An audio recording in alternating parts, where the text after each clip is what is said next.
ఏం మాట్లాడుతున్నారండి bill gates గారి గురించి? ఇప్పుడు జనరల్గా కొద్దిమందికి దురదృష్టం లేకపోతే ఏదో సంథింగ్ ప్రాబ్లం వల్ల వైకల్యంతో పుడతారు. ఇప్పుడు వాళ్ళని విభిన్న ప్రతిభావంతులు అంటున్నారు. అంటే ఓ దేవుడు మనకు ఒక వైకల్యం పెడితే ఇంకొక చోట చాలా స్ట్రాంగ్ మైండ్ కానీ లేదా ఏదో ఒకటి స్ట్రాంగ్ ఇస్తారటండి. కాబట్టి ఆ విభిన్న ప్రతిభావంతుల్ని అందరూ రెస్పెక్ట్ చేస్తారు. కానీ వీడు మాత్రం వైకల్యం అంటే బుద్ధి వైకల్యం. బాహుబలి సినిమాలో చెప్తాడు కదండి, నీ బుద్ధి వంకర సంథింగ్ ఏదో డైలాగ్ ఉంటుంది, కట్టప్ప చెప్తాడు.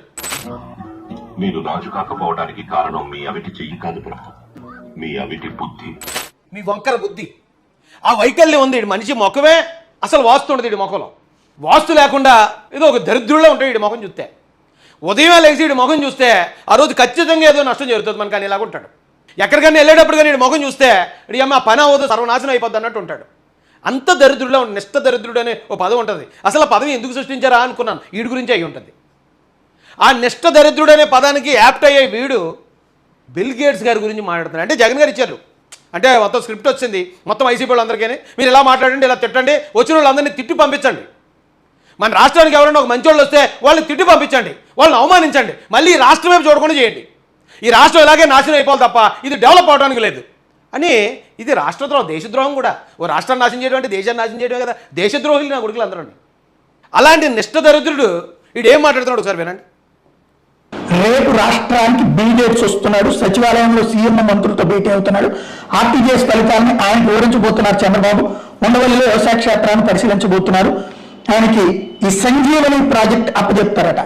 ప్రజారోగ్యము, వ్యవసాయం, విద్యా తదితర రంగాలు చేపట్టిన సంస్కరణ మీద ప్రజెంటేషన్ ఇస్తారట. సంజీవని ప్రాజెక్ట్ ఆయనకి, అంటే మన ఆరోగ్యాలు తీసుకెళ్లి బిల్ గేట్స్ అనే రాక్షసుల చేతిలో పెడుతున్నారు. వాడి పని ఏంటంటే మనకి ఏ రోగాలున్నాయో లెక్కగట్టి దాన్ని ఆ రోగాలను పెంచడానికి ఎలాంటి ప్రయత్నాలు చేయాలో చేస్తుంటాడు. బిల్ గేట్స్ మైక్రోసాఫ్ట్ అధినేత అనారోగ్యాలు పెంచడానికి ప్రయత్నిస్తున్నాడని నోటికి ఏదొస్తుందో వాగుతున్నాడు ఈ నిష్ట దరిద్రుడు. మళ్ళీ ఎలా చెప్తున్నాడు, పైనుంచి ఇలా కిందకి చెప్తున్నాడు. అంత దరిద్రుల్ని మరి ఆ జగన్ ఒక్కడే భరించగలడండి. అతను ఒక్కడే మెయింటైన్ చేయగలడు ఇలాంటి వాళ్ళని. నోటికి ఏదొస్తుంది వాగేయటమే, నోటికి ఏదొస్తే చెప్పేయటమే. మీకు గతంలో గుర్తుందండి, ఒకసారి ఈ ఏదో మాటలు వినే ముందు మీకు గతంలో ఒకటి గుర్తు చేస్తాను రండి. మీకు ఈ ఫోటో గుర్తుందండి? ఒక కార్యక్రమానికి చంద్రబాబు నాయుడు గారి ఆహ్వానం మీదకి ఇక్కడికి రజనీకాంత్ గారు వచ్చారు, సూపర్ స్టార్ రజనీకాంత్ గారు, ఆంధ్రప్రదేశ్కి. అప్పుడు మనం ప్రతిపక్షంలో ఉన్నాం, జగన్ గారు అధికారంలో ఉన్నాడు. ఆయన కార్యక్రమానికి వచ్చి ఆయన రాజకీయాలు ఏం మాట్లాడలేదు ఆ రోజున రజనీకాంత్ గారు. ఇప్పుడు ఈ సభలో ఇక్కడ ఈ సంచలన ఈ ఫ్లాగ్స్ అంతా చూసేటప్పుడు రాజకీయం మాట్లాడాలా అనిపిస్తుంది, కానీ అనుభవం వద్దురా రజని, జాగ్రత్త, రాజకీయం ఇక్కడ మాట్లాడొద్దు అని అనుభవం చెప్తుంది. చంద్రబాబు నాయుడు గారి గురించి ఉన్న వాస్తవాలు ఎప్పుడంతే. చంద్రబాబు నాయుడు గారు లాంటి వ్యక్తి, అలాంటి లీడర్ ఉండాలి, విజనరీ లీడర్. ఆయన ఏదైనా ఒకటి ముందుగా ఊహించగలుగుతాడు, గొప్ప లీడర్ అనేసి ఆయన గురించి ఉన్న మంచి మాటలు ఎప్పుడు ఉన్న మాటలే. చంద్రబాబు నాయుడు గారు 30 ఏళ్ల నుంచి నా మిత్రులు, 30 ఏళ్లు. ఆయనతో ఒక్కొక్కసారి మాట్లాడేటప్పుడు నా జ్ఞానం పెరిగింది. ఆయన విషన్ జనాలకు వచ్చి ఎంత మంచిది చేయాలి అని 24 hours సర్వతా అదే ఆలోచన. అండ్ ఇండియన్ పాలిటిక్స్ మాత్రం కాదు, వరల్డ్ పాలిటిక్స్ కూడా ఆయనకు తెలుసు.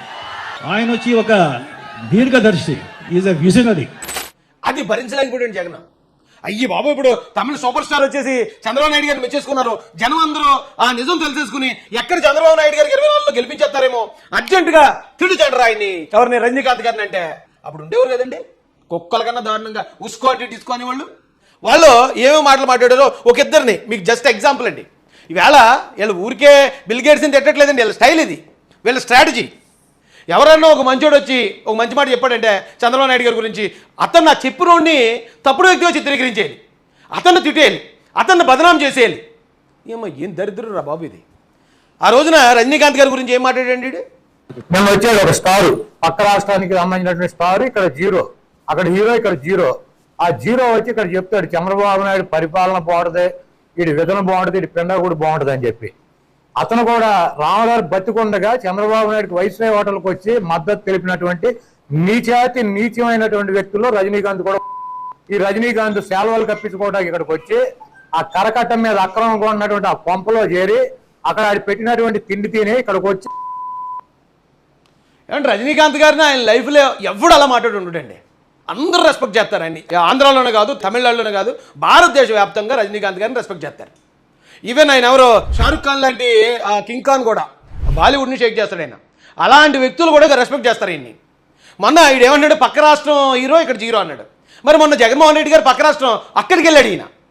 ఏమండి, ఇక్కడేమో రజనీకాంత్ గారు చంద్రబాబు నాయుడు గారి దగ్గరికి వచ్చారు, కానీ అక్కడేమో జగన్మోహన్ రెడ్డి విజయ్ గారి దగ్గరికి, సూర్య గారి దగ్గరికి, కార్తీక్ గారి దగ్గరికి వెళ్ళి అక్కడ ఫోటోలు దిగి అదేదో పెద్ద గొప్ప అని చెప్పి ప్రచారం చేసుకున్న దరిద్రులేడు. నేను ఆ విజయ్ గారినో లేకపోతే సూర్య గారిని, కార్తీక్ గారిని నేనేం తిట్టట్లే. జగన్ గారితో ఫోటోలు దిగినంత మాత్రాన వాళ్ళు మేమేం విమర్శించాం. వాళ్ళు మంచోళ్ళే, వాళ్ళు మంచిగానే చెప్పుకుంటాం మేము, అంతే తప్ప జగన్ గారు మా ప్రత్యర్థి కాబట్టి ఆయనతో దిగాడంటే వాళ్ళని కూడా బ్యాట్ చేసేయాలి, వాళ్ళని కూడా తిట్టాలని తెలుగుదేశం కార్యకర్త ఎవడని ప్రయత్నించాడండి? ఎవరైనా ఒక్కడన్నా ఆ హీరోల గురించి అంత తప్పుగా మాట్లాడేవా? కానీ ఈ దరిద్రులు చూడండి, వీళ్ళ జగన్మోహన్ రెడ్డి అక్కడికి వెళ్ళి వాళ్ళతో ఫోటోలు దిగితే అది గొప్పట. అక్కడ సూపర్ స్టార్ ఇప్పుడు ఎవరైతే విజయ్ గారు కానీ లేదా సూర్య గారు, కార్తీక్ గారు, వీళ్ళ ముగ్గురు కూడా రెస్పెక్ట్ చేసే హీరో రజనీకాంత్ గారు. అలాంటి ఆయనే వచ్చి ఇక్కడ చంద్రబాబు నాయుడు గారు గొప్పతనం గురించి చెప్తే ఈ నోటుకు వచ్చినట్టు ఎలా మాట్లాడించారండి ఆ రోజున? అంటే ఎవరు మంచి చెప్పకూడదు, మంచి మాట్లాడకూడదు, మాట్లాడిన వాళ్ళ మీద బురద వేసేస్తే ఇది ఎలా ఉంటుందంటే అండి, ఏదో సినిమాలో ఆడపిల్లలకి చదువు లేదని, ఆడపిల్లలకి చదువు చెప్పాలి, ఎలాగైనా సరే ఆడపిల్లలను చదివించాలని చంద్రబాబు నాయుడు గారు లాంటి ఒక పెద్ద ఆయన ఓ స్కూల్ పెడతాడు. ఆ పిల్లల్ని ఎలాగైనా సరే వాళ్ళ ఇంట్లో వాళ్ళని బతులాడి ఆ స్కూల్కి తీసుకొచ్చి అందులో పాఠాలు చెప్తూ ఉంటాడు. చెప్తుంటే ఈ ఆడపిల్లలు చదువుకోవడం ఇష్టం లేని కొంతమంది దరిద్రులు ఉంటారు కదా, వాళ్ళు ఆ స్కూల్కి ఆడపిల్లలు రానివ్వకుండా ఆ బయట ఉండి వాళ్ళని ఏడిపించడం, వాళ్ళ చీరలు పట్టుకుని లాగటం, లేకపోతే తాగేసి అక్కడ వాళ్ళని ర్యాగింగ్ చేయటం, ఇలాంటివి చేస్తూ ఉంటారు. వాళ్ళని ఆ స్కూల్కి రానివ్వరు. అలా అడ్డుపడుతున్నారండి ఈ రోజున. ఈ రాష్ట్రానికి ఏదైనా మంచి జరుగుతుంది అన్నప్పుడు ఆ మంచి చేయడానికి వచ్చే పార్ట్నర్స్ని వాళ్ళని బూతులు తిట్టి, వాళ్ళని రకరకాలైన ఆరోపణలు వాళ్ళ మీద చేసి, అయ్యా ఎందుకురా బాబు ఆంధ్రప్రదేశ్ వెళ్ళటం, వెళ్తే పలానా వాళ్ళు ఉన్నారు ఏదో తిడతారు, అనవసరంగా మనం ఎందుకు తిట్లు తినాలి? ఆ రాష్ట్రం బాగుపడడం కోసం, ఆ రాష్ట్రాన్ని అభివృద్ధి చేయడం కోసం మనం ఎందుకు వెళ్ళాలి? మనం అనుకుంటే పక్క రాష్ట్రాలకు వెళ్ళొచ్చు కదా. మనకి రెడ్ కార్పెట్ వేస్తున్నాయి. ఇప్పుడు కర్ణాటక కానీ, తమిళనాడు కానీ, తెలంగాణ కానీ, కేరళ కానీ రెడ్ కార్పెట్ వేస్తే ఎవరైనా ఇన్వెస్టర్లు వస్తారంటే, ఇక్కడికి వచ్చి గలీజ్ జదవులతో గలీజ్ మాటలు మనమేం పడాలని చెప్పి వీళ్ళు అటు పోవాలి. ఈ రాష్ట్రానికి పెట్టుబడులు రాకూడదు, ఈ రాష్ట్రం అభివృద్ధి అందకూడదు. అది కదా వీళ్ళ కుతంత్రం. చంద్రబాబు నాయుడు గారు ఏమని రాష్ట్రాన్ని అభివృద్ధి చేయకుండా ఉండాలంటే ఇలా అడ్డుకో. మరి ఇలాంటి ఏదైనా ఎలా వదిలేస్తే ఎలాగండి? దేశద్రోహం కేసు పెట్టాలండి ఇలాంటి వాళ్ళ మీద. ఇప్పుడు వీడు ఉన్నాడు, ఈ నిష్టదరిద్రుడు, వీడికి పేటీఎం ఇస్తే బిల్ గేట్స్ని తిడుతున్నాడు. వీడంతటి బతుకెంత? ఏమంటే మైక్రోసాఫ్ట్ అధినేత, ప్రపంచ కుబేరుల్లో ఒకడు, ఆయన ఈరోజు మన రాష్ట్రం కోసం వస్తే చంద్రబాబు నాయుడు గారి మీద ఉన్న గౌరవంతో, లేకపోతే జనరల్గా ఈ కొత్త రాష్ట్రానికి పెట్టుబడులు రావండి. జగన్ ఉన్నాడు 5 సంవత్సరాలు, ఎవరైనా వచ్చారు కొత్త వాళ్ళు? ఉన్నవాళ్ళే పారిపోయారు. జాకీ పారిపోయింది, అమర్రాజా బ్యాటరీ పారిపోయారు, కియాకి పేరుపాట్లు వస్తున్నారన్నది అది కూడా రాలేదు, అది కూడా పారిపోయింది. ఈవేళ వస్తున్నారంటే అది ఖచ్చితంగా చంద్రబాబు నాయుడు గారి బ్రాండ్ ఇమేజ్.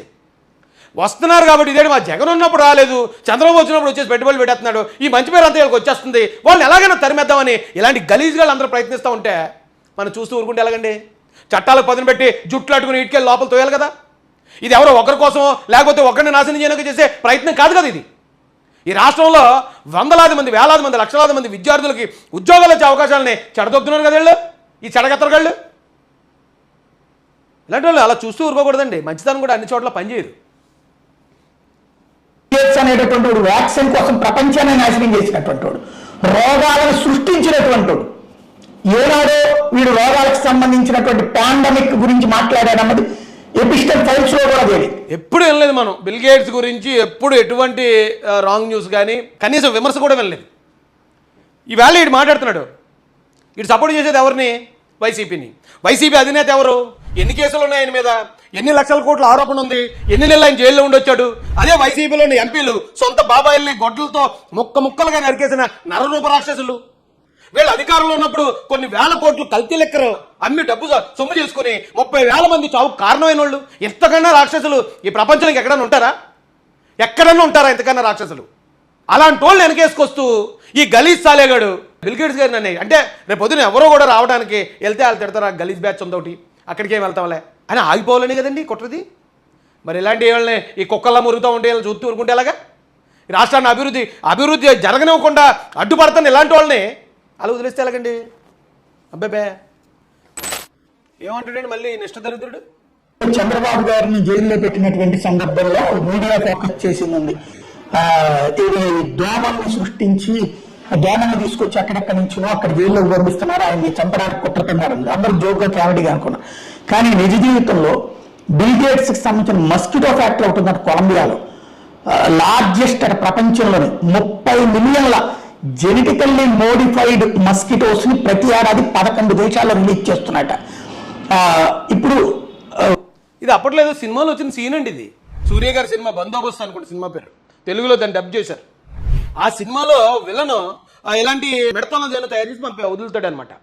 అతన్ని కూడా చంపుతారు, ఆ మిడతలను కూడా చంపుతారు సినిమాది. ఆ స్టోరీ చెప్పేస్తున్నాడు వీడు. అలాంటి పనులు ఏమైనా చేస్తే అమెరికన్ గవర్నమెంట్ ఊరుకుంటుందా? అక్కడ దేశాధ్యక్షుడు ఏదో చిన్న పక్కనున్న స్టెనోతో పులోరు కలపడం చూస్తేనే బిల్ క్లింటన్ని మొత్తం బదనాం చేసి పాడేశారు వాళ్ళు. జగన్మోహన్ రెడ్డి గారిని చూస్తూ ఊరుకున్నట్టు వేరే దేశాల్లో ఊరుకోరు అలాగా. కానీ నోటికి ఏదొస్తే అదే.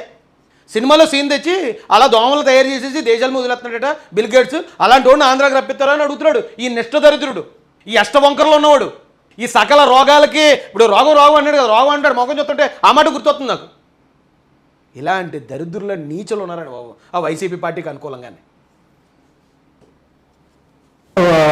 ఏదైతే నేచరు బెటర్ నేచరు అన్నటువంటి పాయింట్ చెప్పుకొస్తా. ఇది తాజాగా సంచలనం చూస్తుంది. బిల్ గేట్స్ పక్కన ఇండియాకి వస్తున్నాడు, సంజీవని ప్రాజెక్ట్ మన వాళ్ళే సెట్ చేసుకొస్తుంది. ఇప్పుడు దీనికి సంబంధించినటువంటి ఒక ఔత్సాహికుడు బయట పెట్టినటువంటి విషయాలు ఇప్పుడు వెలుగులోకి వస్తున్నాయి. దోమల్ని ఎలా పుట్టిస్తున్నారు, ఎలా సృష్టిస్తున్నారు. అతను బిల్ గేట్సా? ఆడికి వచ్చినాడు బిల్ గేట్స్ అతను. అదేదో చూపిస్తాడు ఒక అడ్డమైన వీడియో, ఎక్కడో దాంట్లో పోయి వీడియో ఒకటి తెచ్చేసి ఏ సినిమాలో సీనో తెచ్చేసి ఇదే అదే అంటాడు అంతే. ఆ రప్ప బ్యాచ్ ఉన్నారు కదా, వాళ్ళకి అంజా చేసేసి అదే నమ్మేస్తారు.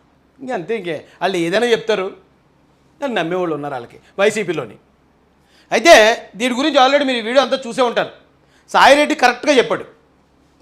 ఈ జర్నలిస్ట్ సాయివాణి అనేటటువంటి వ్యక్తి వైఎస్ఆర్సీపీ టేటన్ బ్యాచ్ ఎవరికైతే మంత్రులు పే చేస్తున్నారో యూట్యూబ్ ఛానల్స్ కి, దాంట్లో ఒక వ్యక్తి జర్నలిస్ట్. నాకు తెలిసి సాయిరెడ్డి గారే డబ్బులు ఇచ్చి ఉంటారు కూడా నీటికి. అంతే లేదా అంత నమ్మకం ఎందుకు చెప్తాడు? అప్పుడు సాయిరెడ్డి గారు నెంబర్ 2లో ఉన్నాడు. ఎస్, నేను కూడా డబ్బులు పంపించేవాడిని, నెల పంపించేవాడిని పార్టీ తరఫున. మా పేటీఎం కుక్కాడు, మేము ఎలా మొరగమంటే అలా మొరుగుతాడు, ఎవరి మీద మొరగమంటే వాళ్ళ మీద మొరుగుతాడు. మా పేటీఎం కుక్కని అతనే తెలిచేశాడు, అతనే పంపించేవాడు నెల డబ్బులు అతనికి. ఎందుకంటే అప్పుడు డీల్స్ అన్ని ఇతనే చేసేవాడు కదా, జగన్ గారు ఎలాగ చేయరు కాబట్టి ఈయన పంపించి ఉంటాడు డబ్బులు. అలాంటి కుక్క సాయి ఈవేళ బిల్ గేట్స్ దుర్మార్గుడు, రాక్షసు, నోటికి ఏదో వస్తుందో అవుతాడు. ఎందుకంటే ఇప్పుడు పేమెంట్ కొంచెం ఎక్కువ వచ్చి ఉంటుంది. ఎందుకంటే మరి ఇది ఇంటర్నేషనల్ న్యూస్ కదా. ఆయన మీద బాగాలంటే, ఆయన మీద మొత్తం ఆయన బ్యాట్ చేయడానికి ఈ వైసీపీ మొత్తం బ్యాచ్ అంతా దిగాలంటే కొంచెం పేమెంట్ ఎక్కువ ఇచ్చి ఉంటారు. బిల్ గేట్స్ మీద దుష్ప్రచారం ఇప్పుడు. అందుకంటే జరిగేది మంచి జరగకూడదు, ఈ రాష్ట్రానికి ఏ మేలు జరగకూడదు. మరి ప్రజలందరూ దీన్ని అర్థం చేసుకోవాలి. మన భవిష్యత్తును నాశనం చేయడానికి కేవలం జగన్మోహన్ రెడ్డి అధికారంలో రావడం కోసం, ఈ రాష్ట్ర ప్రజల భవిష్యత్తును కూడా నాశనం చేయడానికి అతను ఎన్ని ప్రయత్నాలు చేస్తున్నాడు, ఎన్ని కుట్రలు చేస్తున్నాడు అనేది మీరు అందరూ గమనించాలండి.